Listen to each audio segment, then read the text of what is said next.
Welcome back to my channel. আমি এখন দাঁড়িয়ে আছি হিজলি ইকো পার্ক।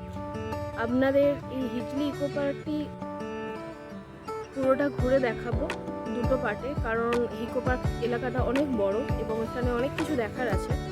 তো ফার্স্ট অফ অল আজকে পার্ট এটা দেখিয়ে দিই আপনাদেরকে। এখানে মোস্টলি ইন্টারেস্টিং জিনিস আছে, সেটা হলো হরিণ। সেটা আজকে অবশ্যই আমি দেখাবো, আপনাদের সাথে শেয়ার করব। একটা জিনিস আপনাদের কাছে ইনফরমেশন দিয়ে রাখা ভালো, সেটি হলো যে আপনারা যদি নিয়ারেস্ট কাছাকাছি কোথাও ঘুরতে আসতে চান বা আপনাদের যদি মনে হয় যে একদিনের একটা ট্যুর করতে চান, তো আপনারা এই হিজলি ইকো পার্ক জায়গাটিকে বেছে নিতে পারেন।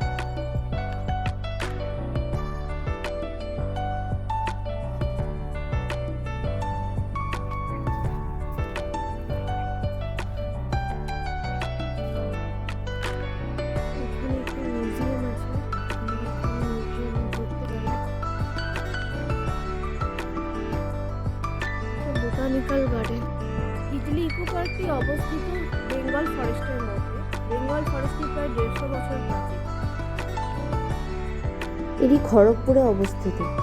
তো এই জায়গাটিতে আসার জন্য আপনি লোকাল ট্রেন বা বাস ধরে আপনি খড়গপুর বাস স্ট্যান্ড বা স্টেশনে আসুন।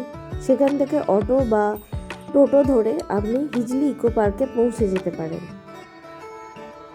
এখানে টিকিট মূল্য 3 বছরের ঊর্ধ্বে 10 টাকা করে টিকিট মূল্য রেখেছে এবং গাড়ি পার্কিংয়ের জন্য 2 হুইলার পার্কিংয়ের জন্য 10 টাকা করে রেখেছে।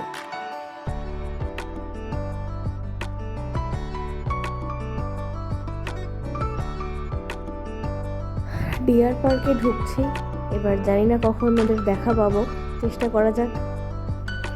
তো ফাইনালি ওদের দেখাও পেলাম। দেখো বন্ধুরা, কতগুলো হরিণ আছে এবং এখানে একটি বাচ্চা কি সুন্দরভাবে হরিণকে পাতা খাইয়ে দিচ্ছিল, খুব সুন্দর লাগছিল।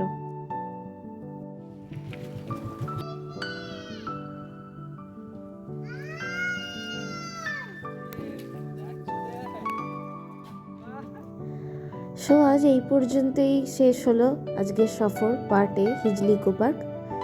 আবার পরের পার্ট খুব তাড়াতাড়ি আসতে চলেছে। ভালো থাকবেন, টাটা।